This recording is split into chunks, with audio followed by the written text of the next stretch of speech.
Magandang hapon mga sangkay, tingnan nyo naman yung nirelease nila na itong Toyota RAV4. Ang laki ng makina. O nakikita yung mga sangkay. Ang laki. Tapos yung forma niya, yun. Ganda. Naka-mags. Yung mags niya, ang laki ng gulong.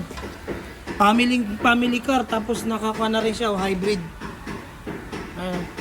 RAV4 ng Japan. Release dito sa kanila. Ang laki oh. Ganda, yung mga curves ang ganda. Ayan o, RAV4.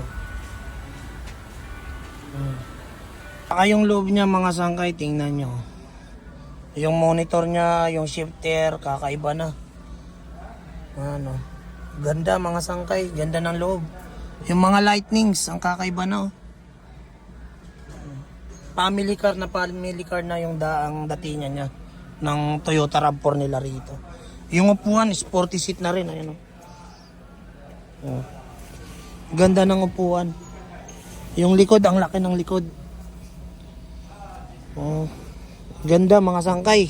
Laki ng pinagbago. Yun lang mga sangkay. Kung nagustuhan nyo yung ganitong content, follow nyo lang po ako sa aking Facebook account. Ganon din po sa aking YouTube channel, Makoy Vlogs TV. Para masundan nyo pa po yung mga susunod kong i-upload. Yun lamang po. Maraming salamat and God bless po.